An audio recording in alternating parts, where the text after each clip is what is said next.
Hello, I'm in my garden and the camera is there. But when I look at the picture, I look like I'm looking in a completely different direction. But that's okay. This is my Walmart tablet. It's nice. It's a Voyager. It's nice. It's usable.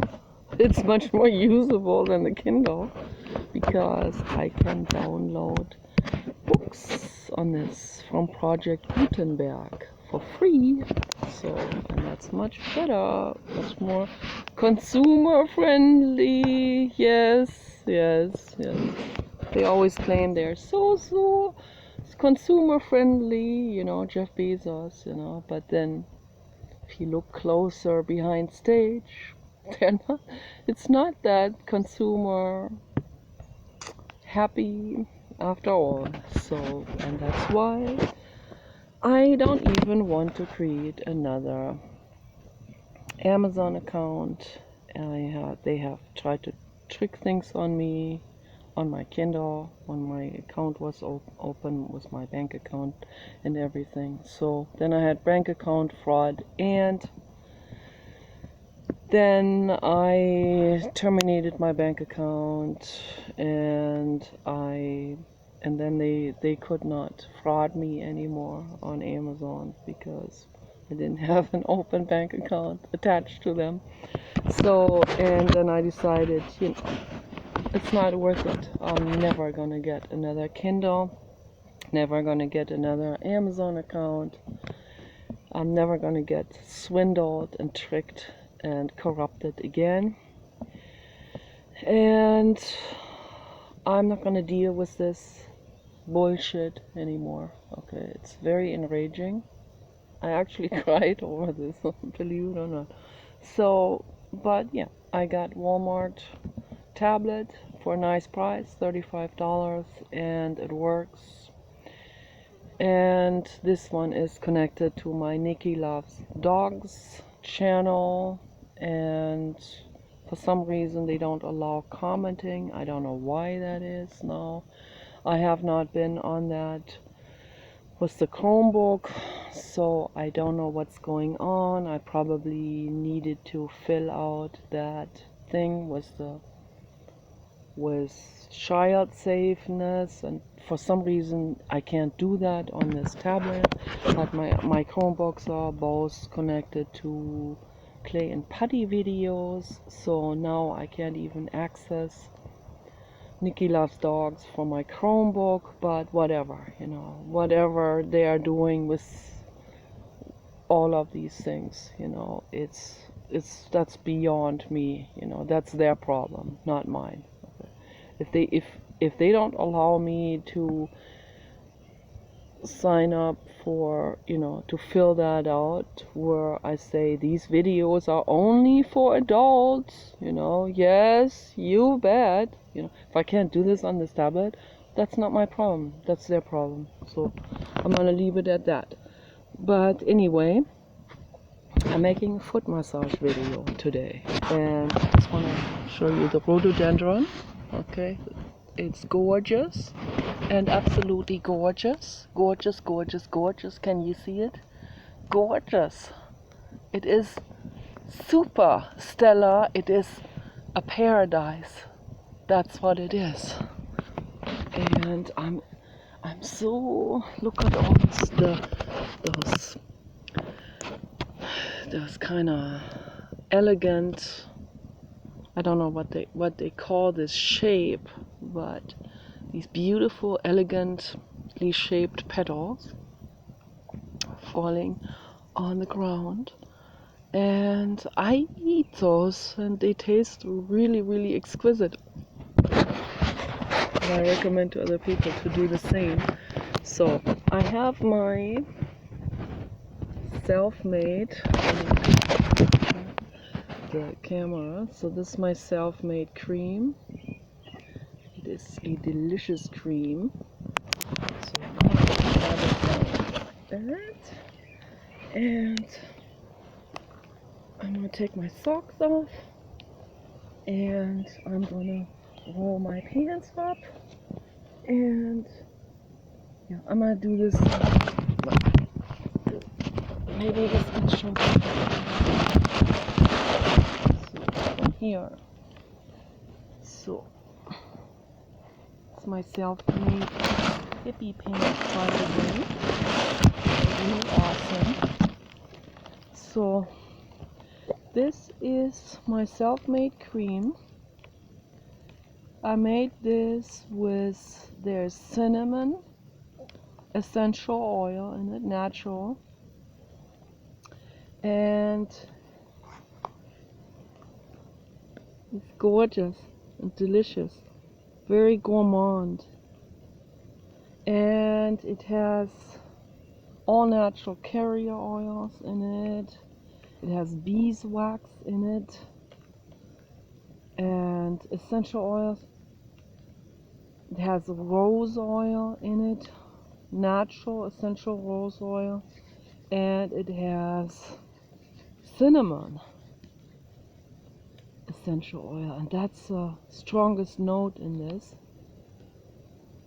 It smells absolutely heavenly. I don't know if this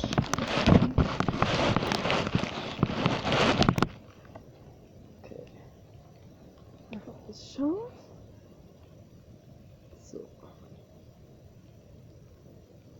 got myself a nice vintage blue nail polish on my feet and a nice vintage purple on my hands.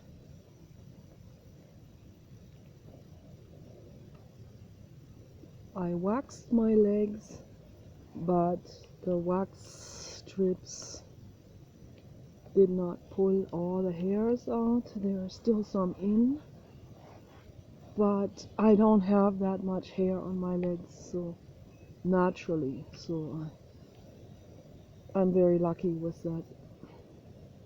But as you can see, I have a few individual hairs on there. I don't know if it's showing. Few individual hairs, like sporadic, you know. Here, on there, so there, sort of like that, you know. Individual dark brown hair. I am not blonde, okay? I naturally have dark brown hair, very dark brown hair. But I have very fine hair, thin hair, very fine hair. And I don't have body hair a lot, so it's very sporadic, fine, individual, dark brown hairs. And occasionally I have the witch hair, one single witch hair, like one of those, on my chin, under my chin, just one single witch hair, and I pull that out. And I saw on the internet that all other women have more than one witch hair on on their chin.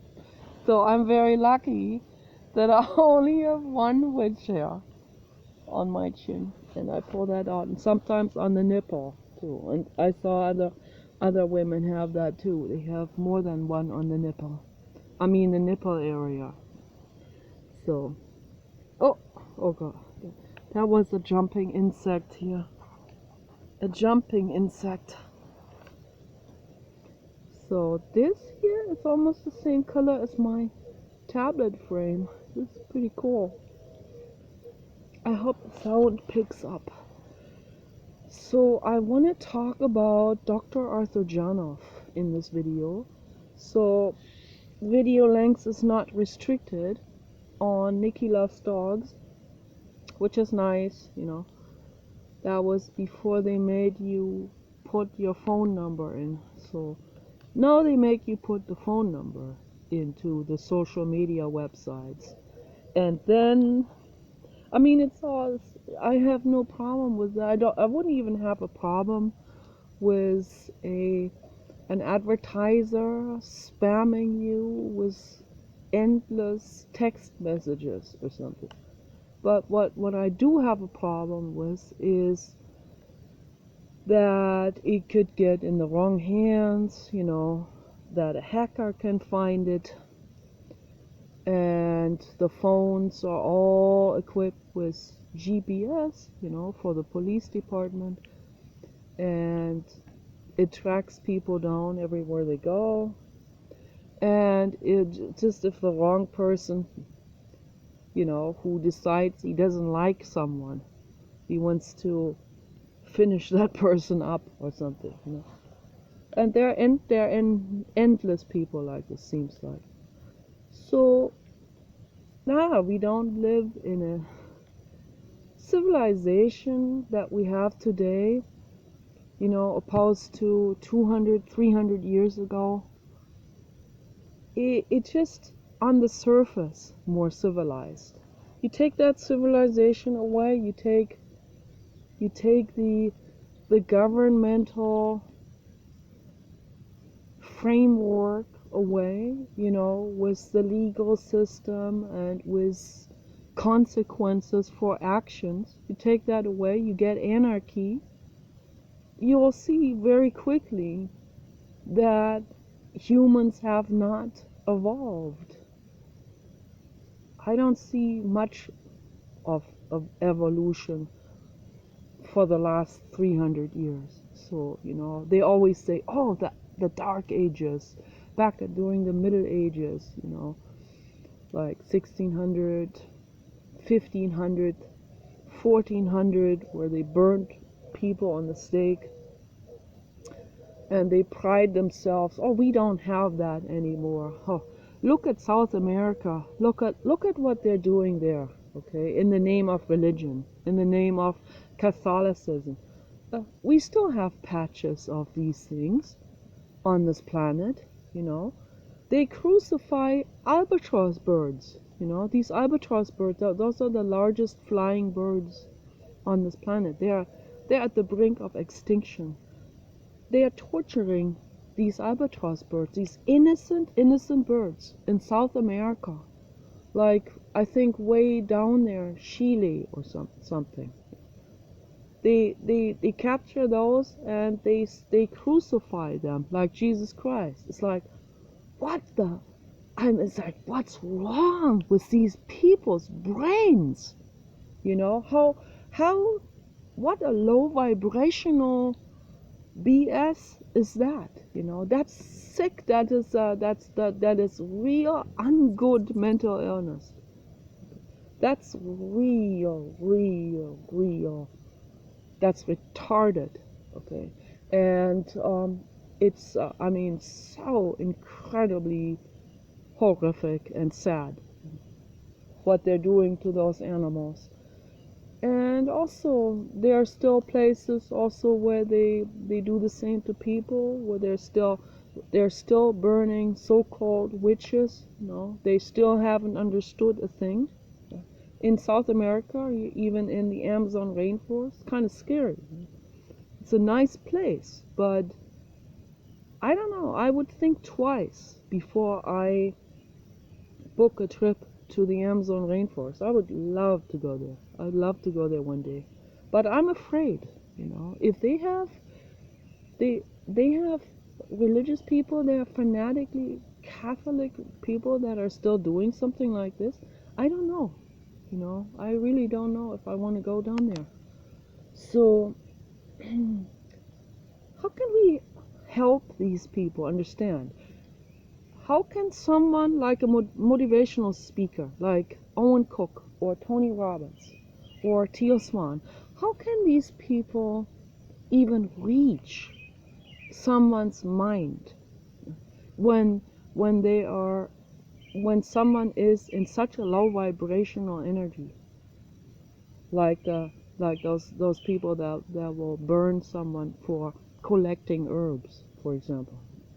I mean, how low does it get, in some people? That's my question.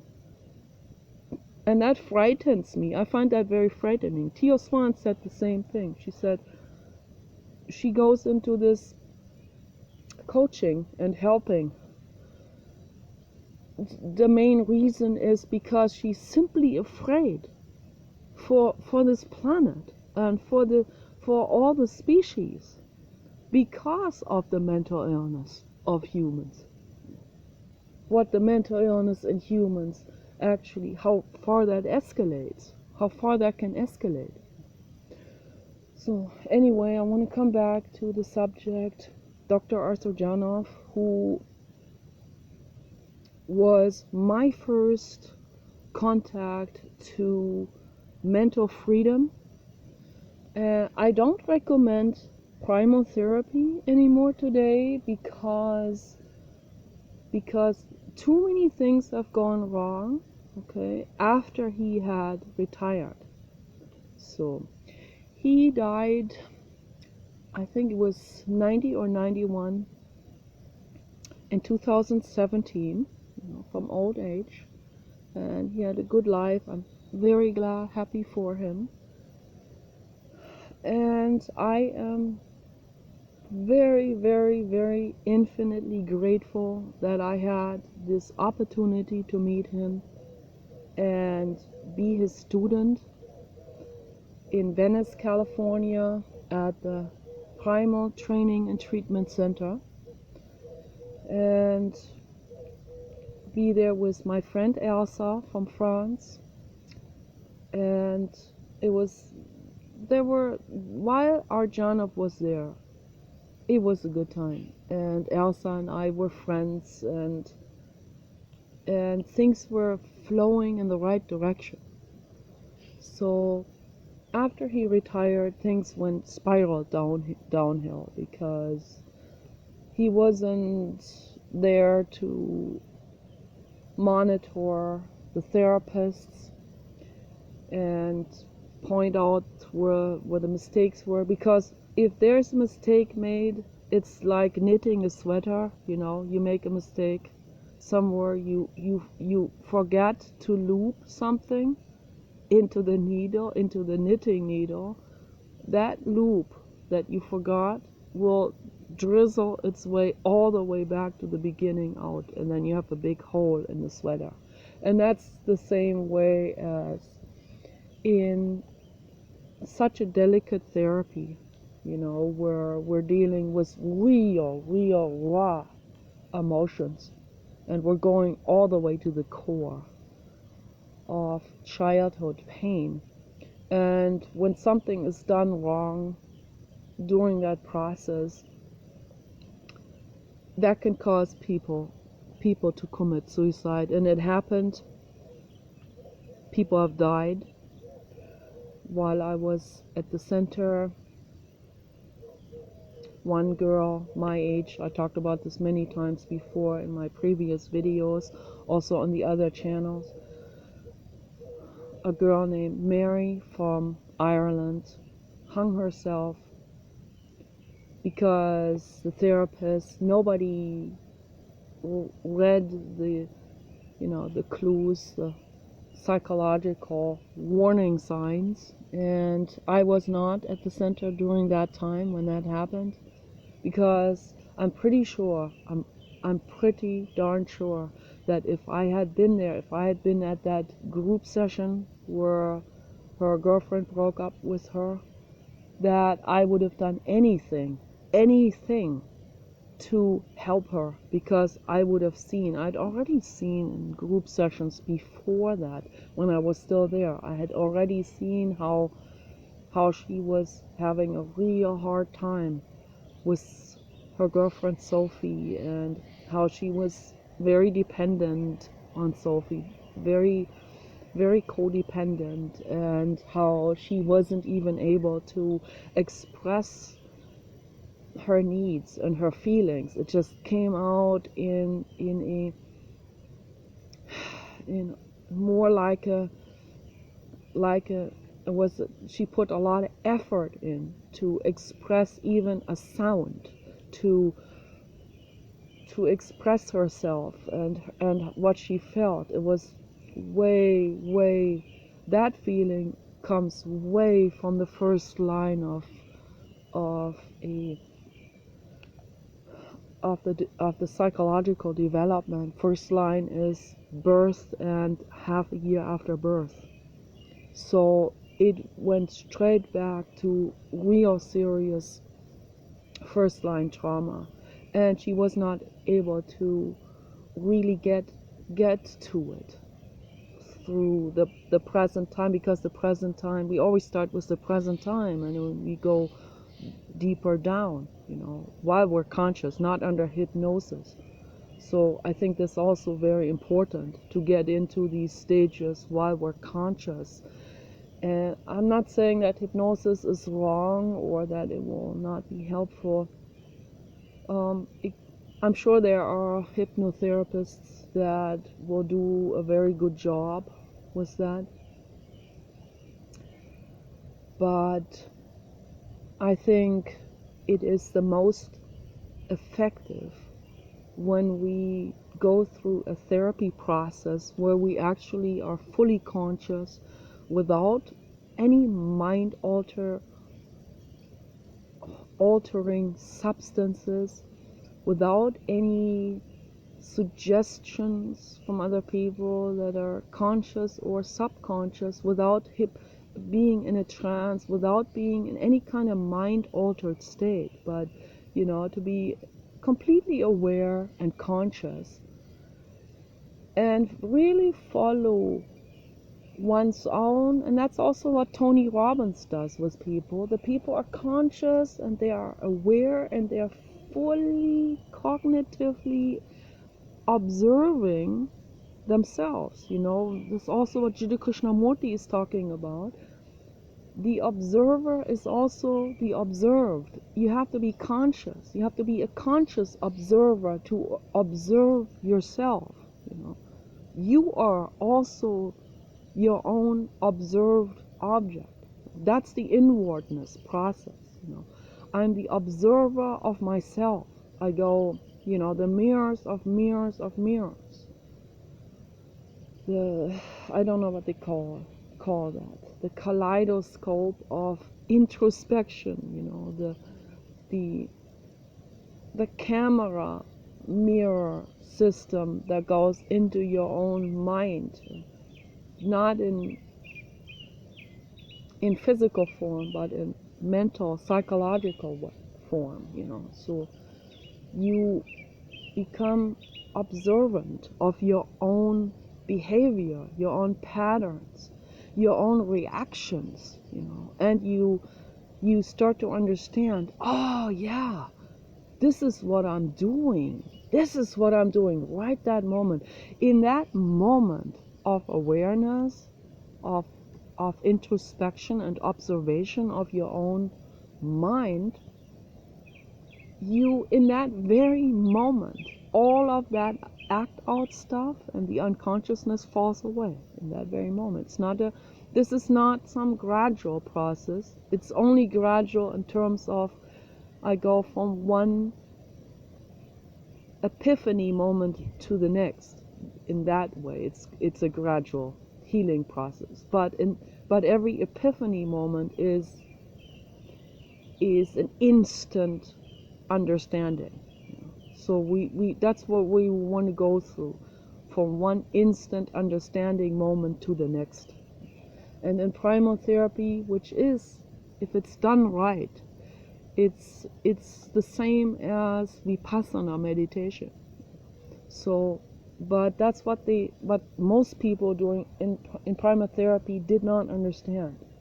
They didn't understand the concept of Vipassana, and also the breathing techniques, and how important it is to get into proper breathing, deep breathing.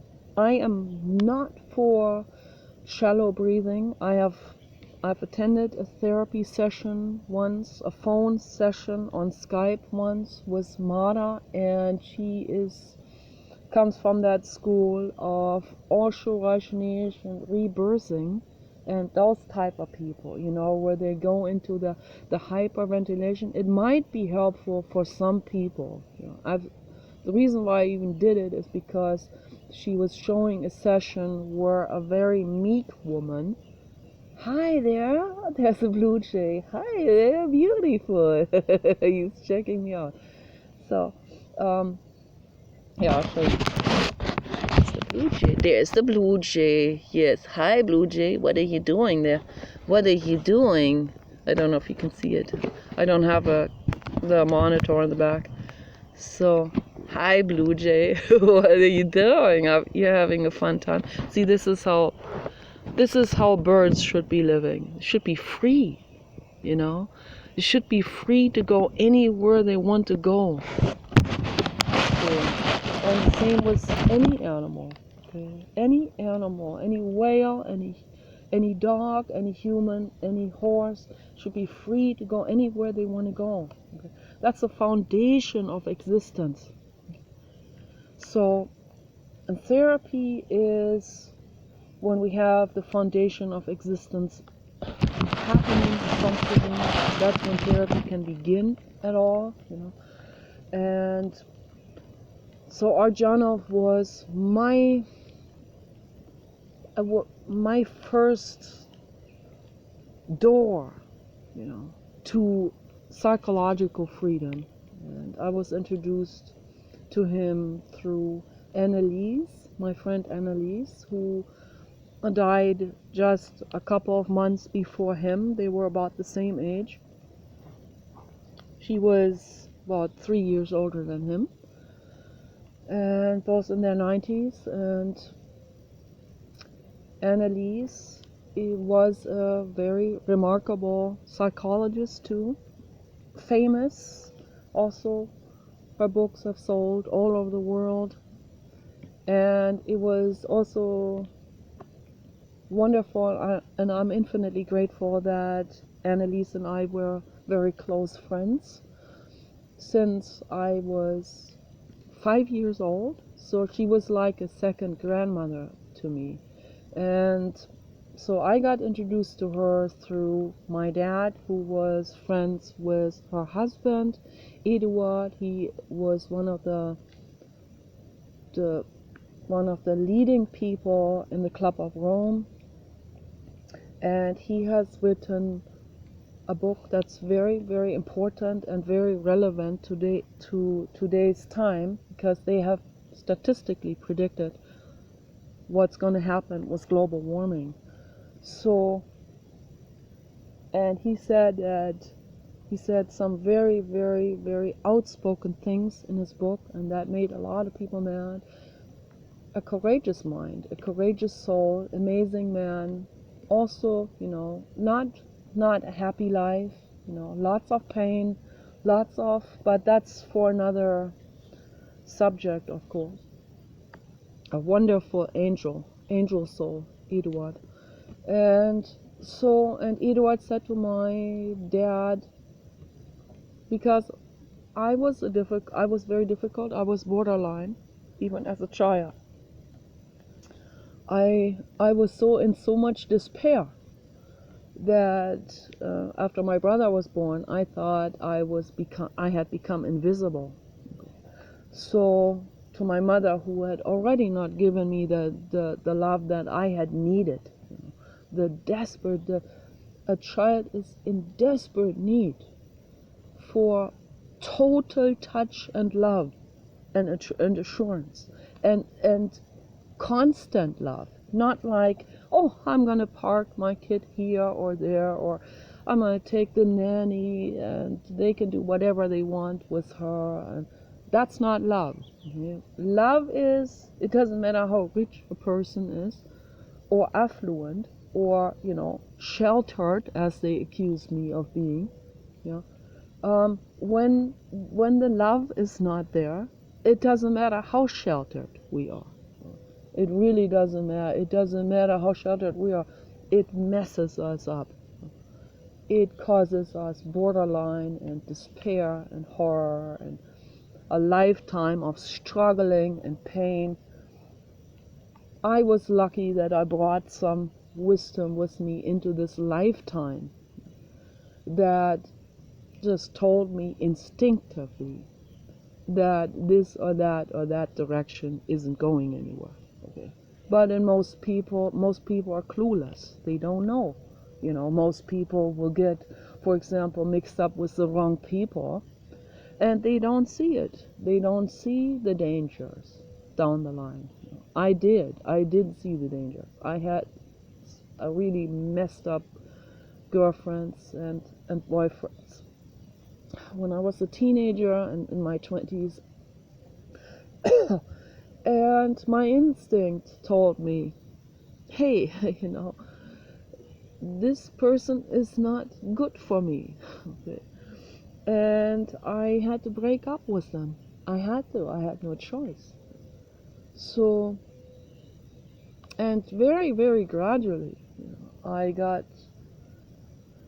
to meet better people, I got better conversations, I got better books, I paid attention to the right books, to the right messages, and so very, very gradually, over 55 years, that's how long it took for me to come to the point where I'm at right now, where I see very clearly, and I'm still learning. It's never going to be finished, right? You're never going to be reaching a plateau where you can say, haha, I'm sitting at the throne of the world, now I know it all. That will never happen, by the way. You know, that's an illusion.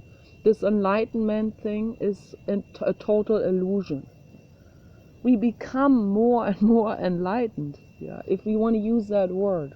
I stay away from that word, so it's a market scam, that word. It's just selling you gurus. So, you know, we become more and more aware. It's an awareness process. It's a consciousness becoming process. It's a constant, continuous consciousness becoming process. Conscious awareness developing process. Okay, it never ends, never ends. But I have to say, you know, I have done a lot of work, a lot of work. And if I hadn't done that work, I would not be alive today. I would not exist anymore. I would have bleeped out in my early 20s like this one girl, Despina, which is also a very significant name. Her mother gave her that name, Despina. Okay? Despina, like her destiny was to become a heroin addict. I have always kept the heroin addict. I was in the punk circles back then in the 80s.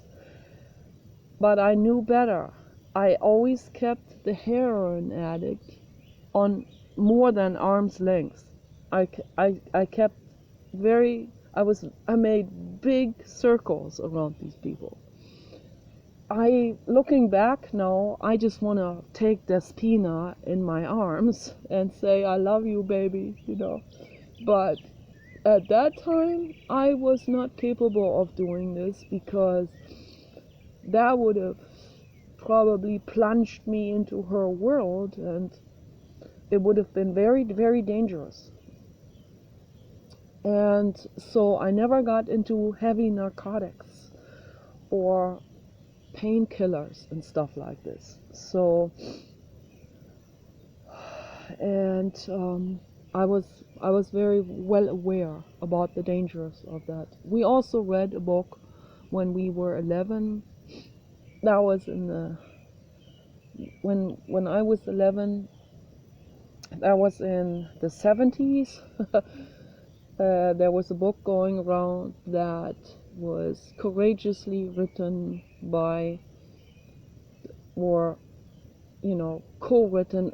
There was a woman who took on that case on that girl, and that was a girl that was a recovering heroin addict, and she was just a couple of years older than we were. She was like, I don't know, 4 or 5 years older than we were, and she was still a teenager. So the writer of that book went through that biography with her and wrote down what she told her. And that girl was also pretty messed up, and I don't know if she made it. I don't know what happened to her later on. But that girl, Christiane is her name, and I was in Germany, and she was living in Berlin at that time. She wrote that book together with that, I don't know, psychologist or something. And her work it's epic. Her work, what she has done to warn other teenagers during that era in the early 70s, her work is absolute. That's angelic work, what she has done, going through that hell to tell us not to go through that hell. And it's cured every one of us. We all knew to stay away from very specific people. We knew through that book what to pay attention to. Our mothers would never be able to tell us with such detail why we needed to stay away from certain people and what to watch out for, as that girl Christiane could have, that girl Christiane did for us. So our parents, they would never know how to bring that information to us. It had to be through someone who had to have gone through this. And she's an angel soul, to offer her life, to sacrifice her life, to warn all of us to not go into that direction. So I wonder if this Pina, who was my age, had read that book. Maybe she didn't even read that book. So I met her when I was in my 20s, and I stayed away from her. She was friends with some people that I was friends with, but I always stayed away from her. I didn't even want to talk to her because I knew, I even before I heard that she was a heroin addict, I knew that I could see that she had absolutely no boundaries at all. No boundaries. She was in love with this one guy, but he was together with a very good girlfriend of mine who was a nurse, and she had her shit together. She wasn't an addict of anything. She didn't even smoke. She didn't even drink alcohol.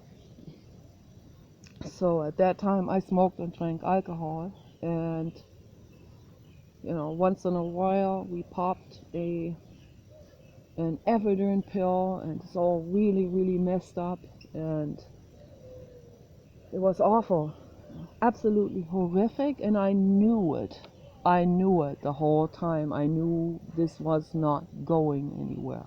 Even with the philosophy of no future, I knew that this was more a matter of, okay, suffering in the future versus no future.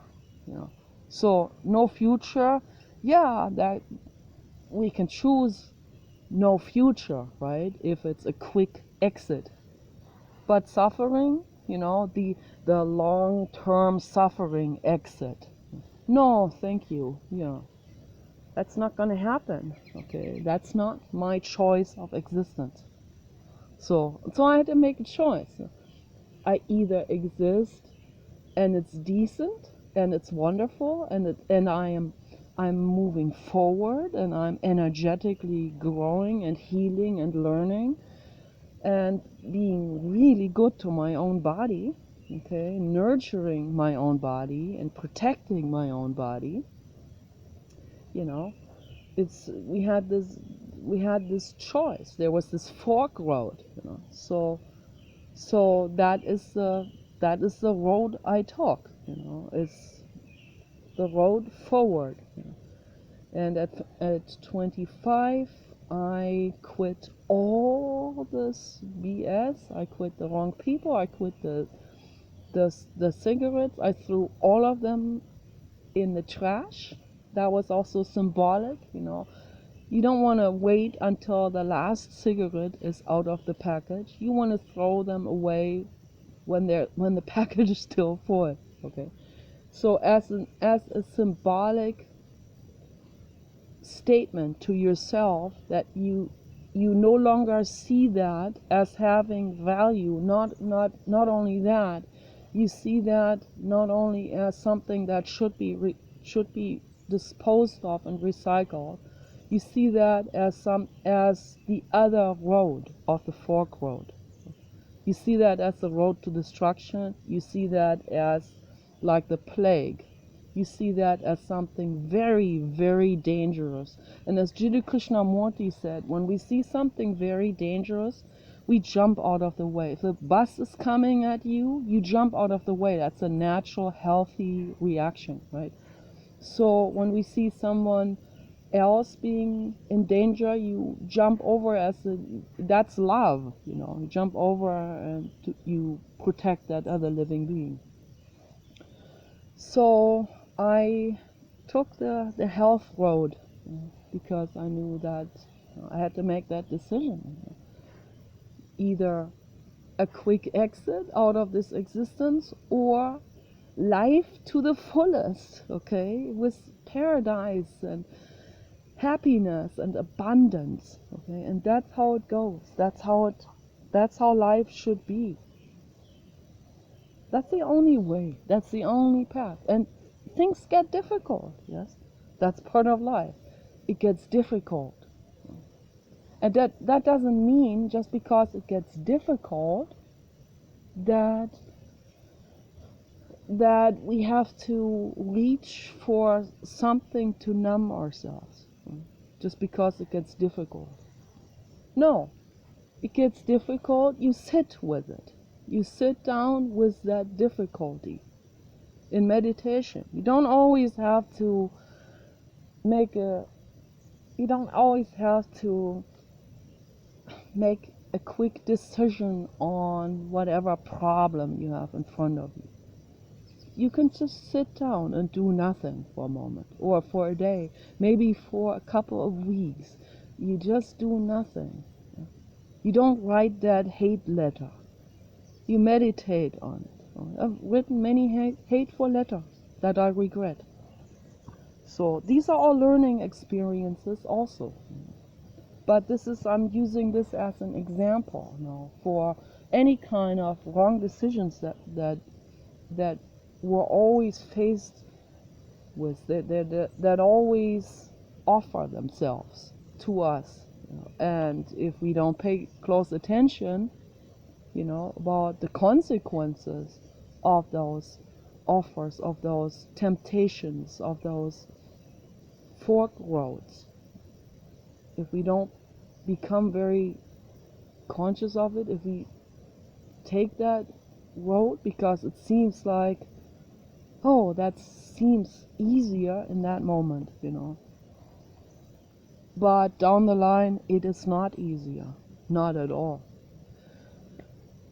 The easiest is really if you are battered in your mind with a decision making that you need to make, don't let anyone force you into decision. For example, like aggressive salesman that tells you, you better buy that computer now because I only have 10 left in the back room. Someone has done that to me in the past. So, and I had allowed him to pressure me. That happened several times actually. And so I don't do that anymore today. This is just one example out of many examples in life, whether that's that's a sales pitch or a real estate agent putting pressure on you. Luckily, the ones we met, they didn't put pressure on us. But you know, those aggressive, or an aggressive car sales person, or whether it is your friends that are pressuring you into making a certain decision on something, maybe something that feels really wrong or scary, or that just doesn't feel good energetically. You know. Don't let someone pressure you into something. You sit down in meditation. You say, sorry, I have to sleep on this a couple of nights. My husband always sleeps on a decision first for one night. He also taught me a lot, by the way. He's one of my my main teachers, actually. So, and Art Janov is definitely one of my absolute main teachers, and Annalise. And it was an amazing time we had in LA from 1992 to 1995. It was an amazing time. That was the time when Elsa and Kirsten and I were the youngest. The youngest, can you believe it? We were the youngest in that group. And they were all referring to us as the babies. So then, of course, you know, later on, there were children coming to the center too, and younger people, and we got older, and so on. And that's how life goes. But it was a very good time, and I'm very grateful I got there at age 26 and was able to go to the center. And so looking back at it, I've dreamed about them so many times. I miss them. Franz and Art were like my second parents, and Leslie and Howard and Michelle, they were all like my older brothers and sisters. And I miss Brenda too. I met her after our Janov went into retirement. Brenda came from his ex-wife's institute, and she joined us at the Primal Treatment Center, and I was so happy to meet Brenda. Brenda is an amazing woman. Very, very super. I love you, Brenda. So I miss you. I miss all of you, and so looking back on this time in the past, you know, just want to use this now as a very good example of what I'm trying to convey. Is I'm looking back. For example, Arjanov had emotional pain too from his parents. He came to the United States when he was a toddler. They brought him. His parents are Russian, from Russia. They moved to the United States, and you know, also to get away from the Nazi era. That Nazi era was not only restricted to Germany. You know, a lot of people don't seem to know this.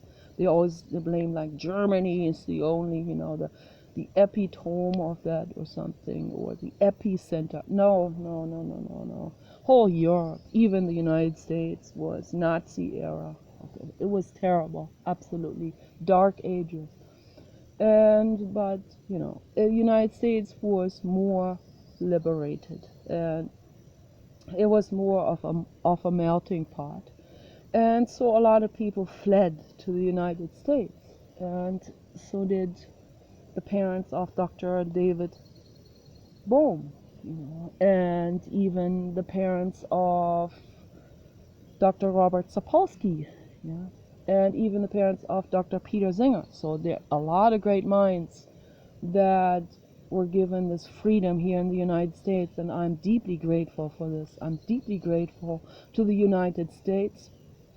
And even though I'm not a refugee, I'm not a person that comes from an era of political oppression.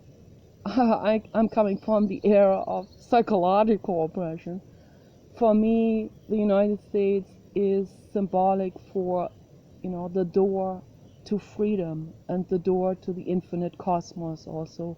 The Pacific Ocean is for me, that's for me the door to the infinite cosmos. When I look over the ocean at night, there is this feeling of, there is the path to go home, sort of. I could have looked into the night sky in Germany too and seen that. And I did see that later on, of course. And I realized, it doesn't matter where I am. There is the night sky, and I can go in a rocket from here or from Los Angeles. It doesn't matter. I'll get to my destination. But, this is psychological thing. So we associate certain things psychologically.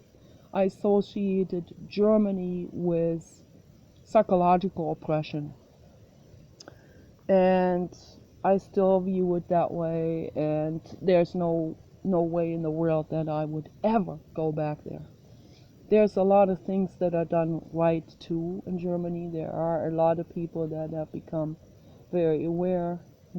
But then there's also very, very many people that are unaware, and because of the unawareness, they'll repeat the same mistakes again, but this time with just the opposite theme.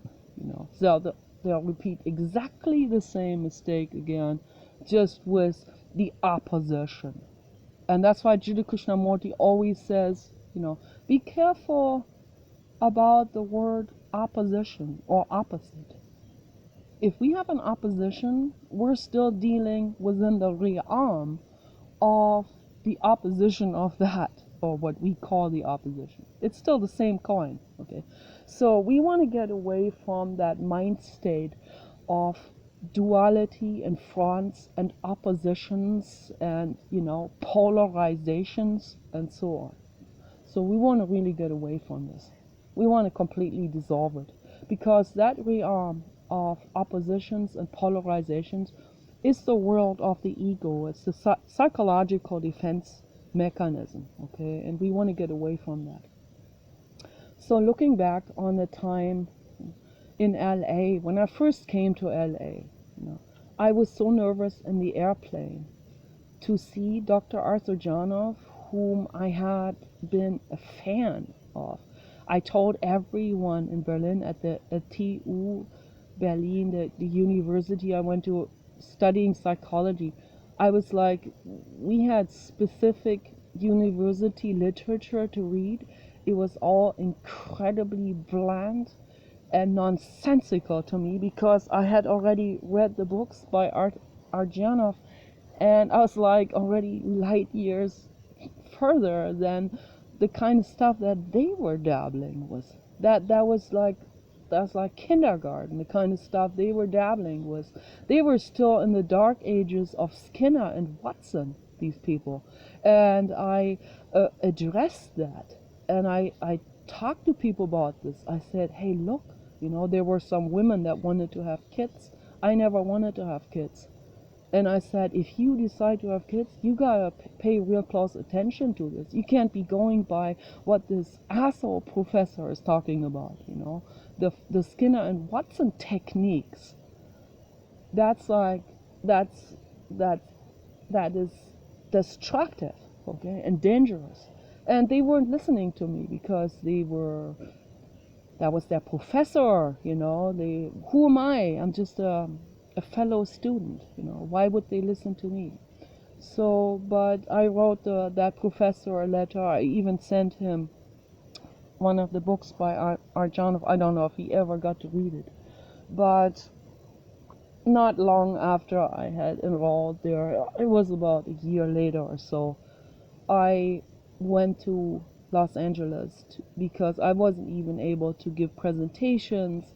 I had a real hard time with statistics classes because my brain was loaded with pain. And when your brain is loaded with pain, how can you take anything else in, particularly in an area of information that where your brain isn't like super genetically dispositioned towards. So if math is not your ardent passion, then, and your brain is full of pain, how can you take all of that information in? It was very, very hard for me. And then giving presentations and even making video is still difficult for me. But I stuck to it. I didn't just give in to any substance, or I didn't give in to the easy ways out. I didn't even give in to copping out of presentations, because as soon as I felt like this was my opportunity now to make videos, at least, which are not live, that's a huge difference between giving a presentation in front of a seminar of 40 people and making a video that you can turn off and throw away anytime. Okay? So, big difference. So I'm not completely healed in this regard, so I could never give a presentation at this point in front of more than 10 people. So, but it's healing, and I'm very determined to heal these psychological wounds that have been inflicted on me, particularly by my mother. Okay. So my mother is a troll, she has troll energy, and that's a very low vibrational mind state. And when you grow up with someone like this, it can completely derail your life for the rest of your life until you're 100 years old or 150. And it can just drag itself on and on and on and on, can completely, the things you could have enjoyed, the vacations, the friends, the people, the places you could have been to, you never got to see because of that type of trauma that was inflicted on you. And that's why it is so vital that we do this healing work on ourselves. Vital. And what Owen Cook says, Owen Cook has done such amazing work on himself. I'm thrilled and excited and touched by his work. What amazing work. I mean, he's speaking mainly to men, men between 20 and 40, that's his main audience. So, and when I first saw him, I don't know, I watched some of his videos because just the way he looks interested me. He has an aura about himself. So then I quickly saw, oh, this is mainly addressed towards men. But I saw what he was doing. I saw what he was offering. So through his videos, I started to learn more about men. I started to understand men a little bit better. Now, I saw his audience. I saw how clenched and how slumped over these men are sitting in there. It's getting better now today. It's getting better. It was just like, when did I first come across his videos? It was like 5 years ago or 6 years ago. And they were all slumped over and clenched, kind of, like in extreme social fear. I could see it in their body posture, in their auras, very dark auras, and very, very, like, constantly looking over their shoulder and what do other people think, and not even able to approach a woman because, oh, what if she rejects them? So that's a real terrible mind state. And so I started to understand men better. I started to see where they're coming from, what's going on actually. That, now I'm not taking these things so personally anymore, because I got treated so badly by a lot of men, okay, in person and on the internet in particular. So now I see where they're coming from. They're just terrified They're absolutely terrified. They're terrified to say the wrong word. And then out of this fear, out of this terror of getting rejected, or this being rejected by a woman, they equate that with losing their testosterone. I mean, it goes to that point. It actually goes to the point where they actually feel like they're going to be erased or something. So now I'm understanding them better. So they will be mean to me in order to prevent this catastrophe from happening, of me turning away from them, or of me being smarter than they are, of me being more educated, or whatever. That must be devastating. And I've seen that in chat rooms. They want to kill me, so they all use the most hurtful things that can possibly come up with, and they know what hurts women the most is, what hurts a straight woman the most is when they go at her appearance, like, she doesn't look feminine enough, they'll tell her, you look like a man, and you look like a dork or dyke, or whatever, feminazi, Karen, so they'll go to the throat with their words. And in person, usually they'll be afraid in person, but because I'm also big and strong, I can defend myself. But what they really want to do is they want to kill me. They want to strangle me. They want to beat me with a club. So because just the prospect of me being smarter, or rejecting them, or they feel ridiculed, even though I didn't ridicule them. I never ridicule anyone. Okay, that's my guarantee. So I would never ever make fun of anyone. I would never hurt anyone's feelings.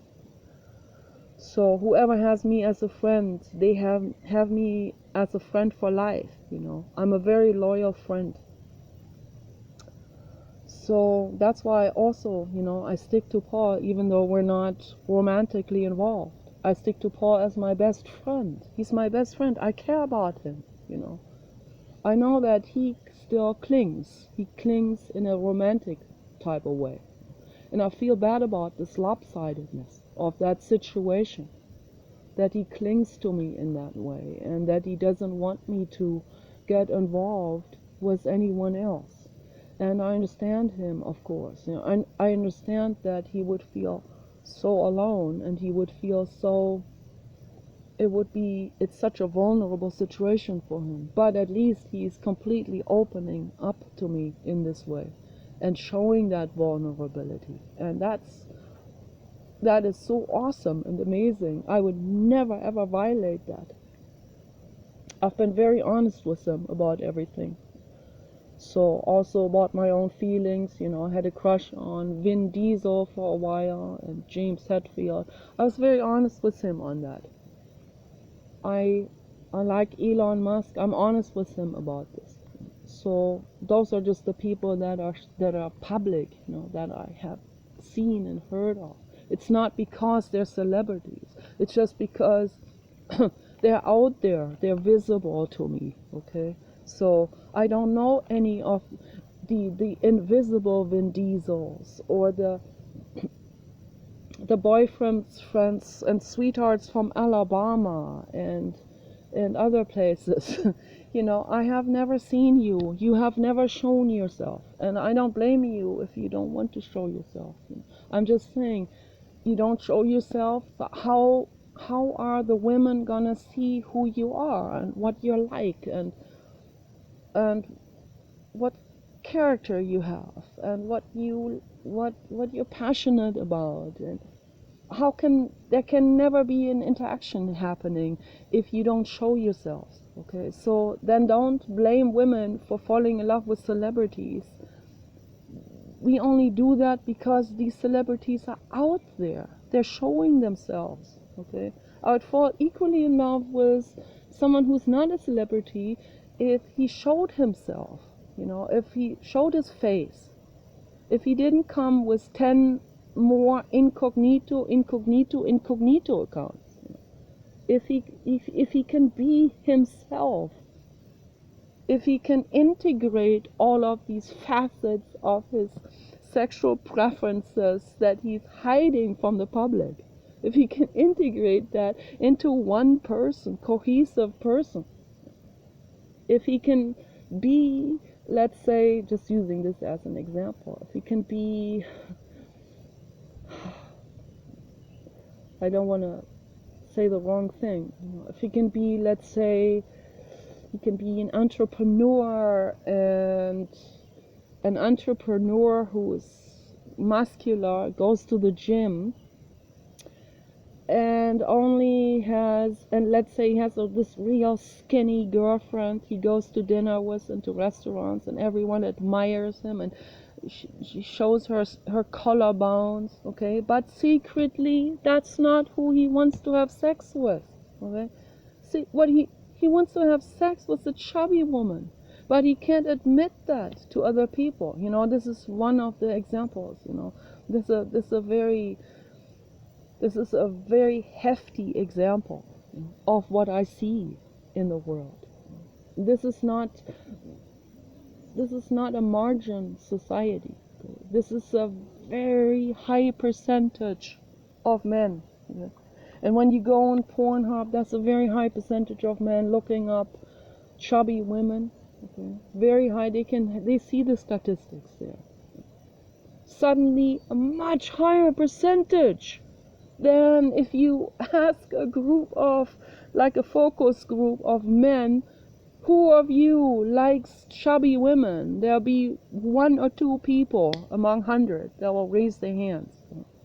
That's a totally different picture than if you look at the actual percentage. Right? So there are all of these other guys would never admit it. Would never admit it. Then they live a life of total lie to themselves. They go out with the skinny anorexic lady because they get, that's their prestige, because the fashion designers have set the standard for us. They have told us what is prestige, what's prestigious, what gets respect, right? They told us what gets respect, and people just accept it, hook, line, and sinker.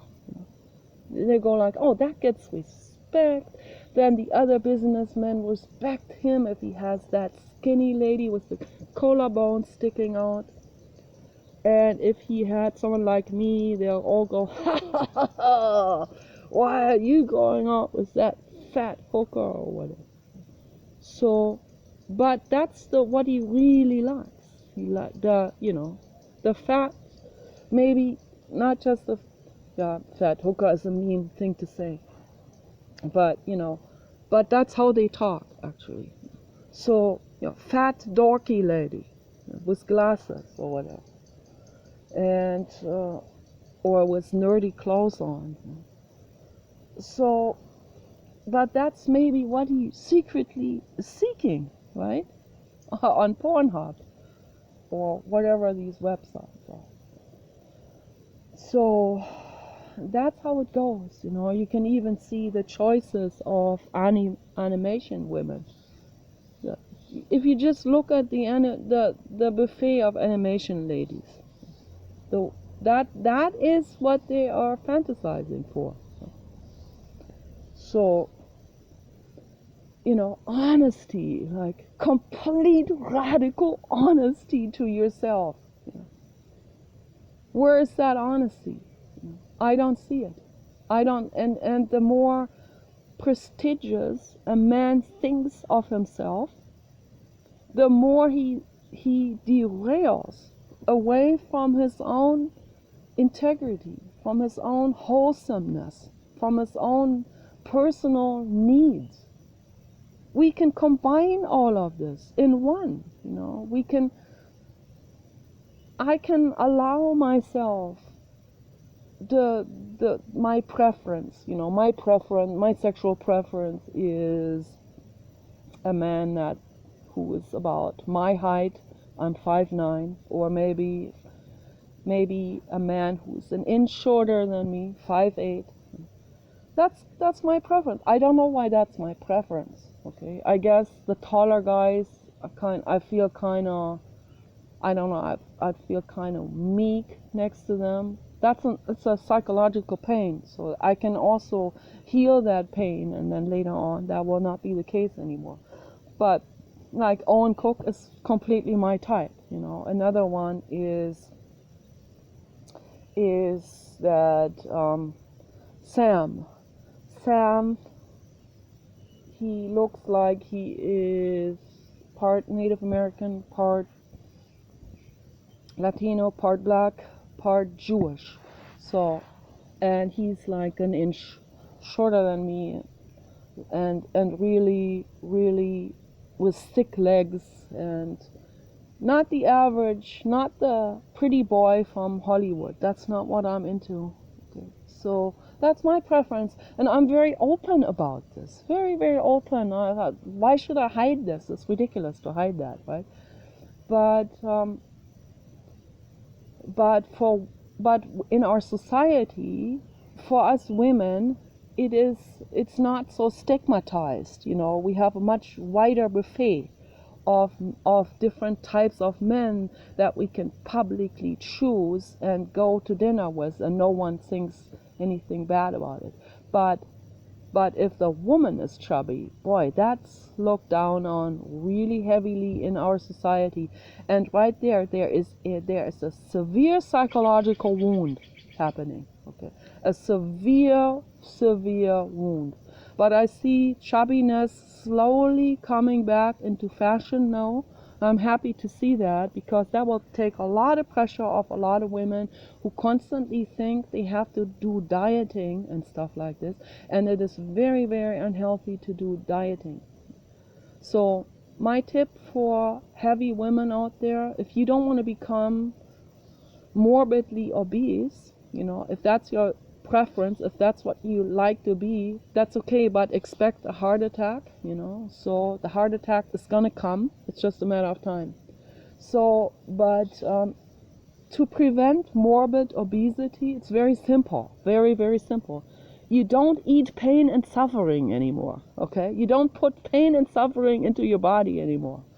Then you also prevent pain and suffering in your body. A very, very simple equation. Don't eat animal products anymore. Very, very simple.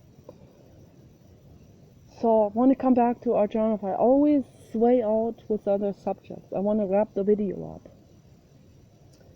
When I look back on the time, when I first came to the center, and Janov has his pain. Coming from Russia, his parents often didn't talk to him, or they were, when he was growing up, he was learning English instead of Russian, because of the environment that he was living in. His parents were still speaking Russian, and when they didn't want him to hear something, they would speak Russian, and he would feel excluded. And that was a pain for him. That was a massive, massive childhood pain. And when I came to the center and I could not give a presentation, and he got me on stage to introduce myself, I said, I'm sorry, I can't talk. Okay. He took this personally, even though he knew that was my pain.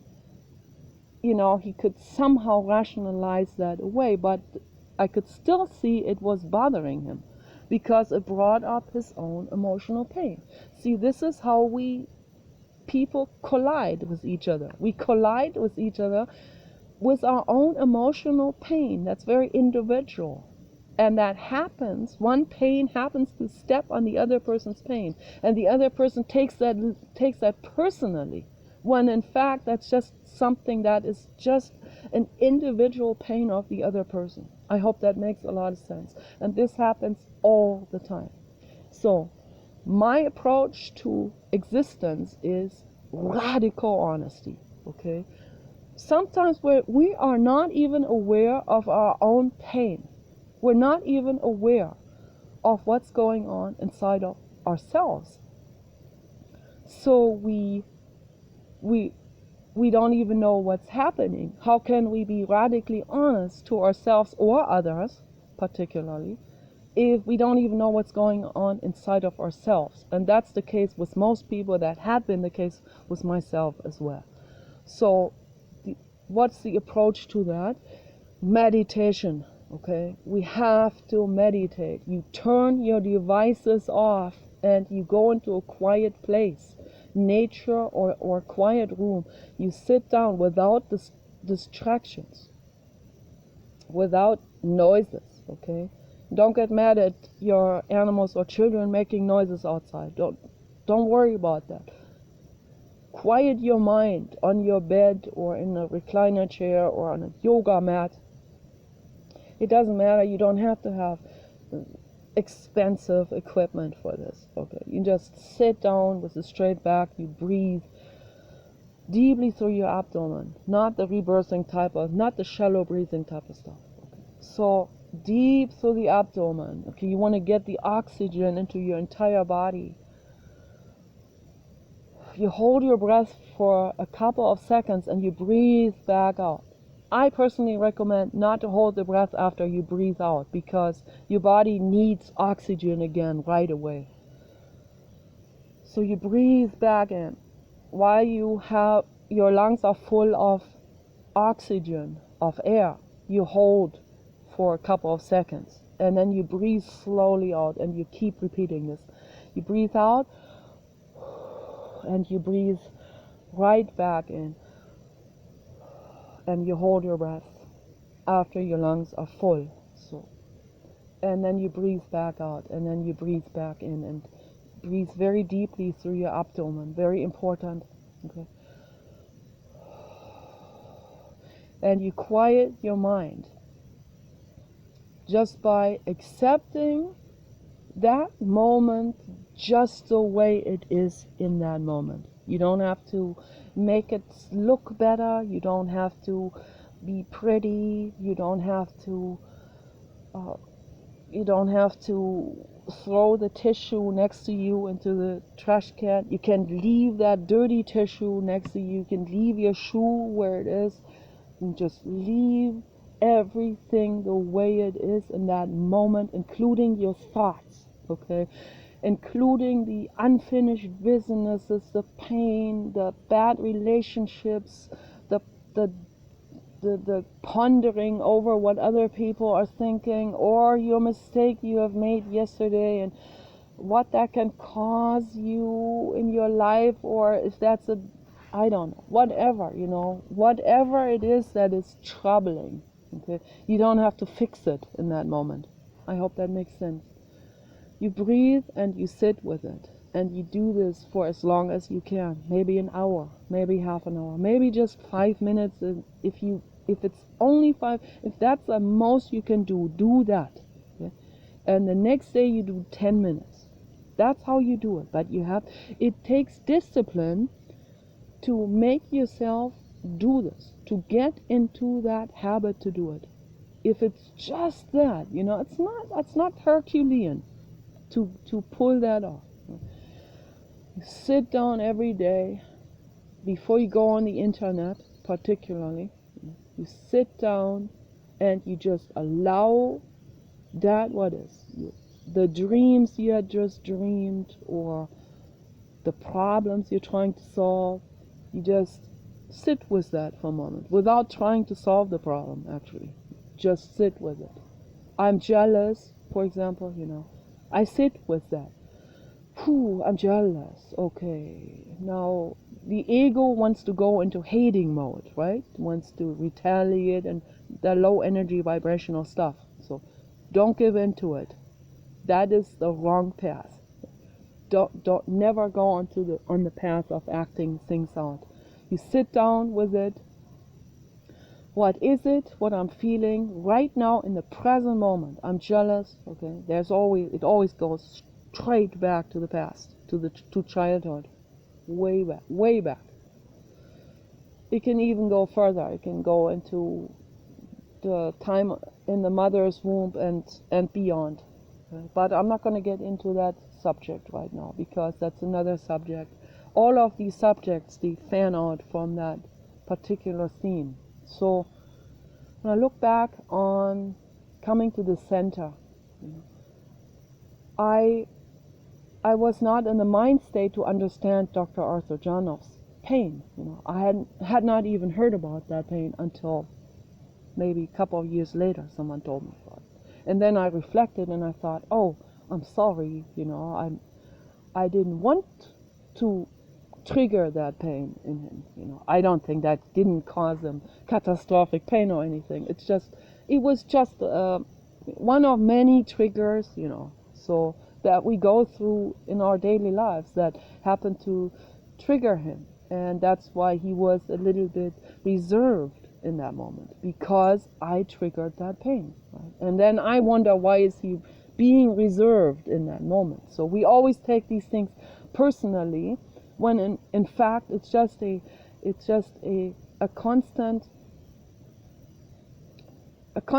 chain reaction. We're constantly chain reacting each other with things without even knowing it. So meditation brings us into much more awareness about ourselves.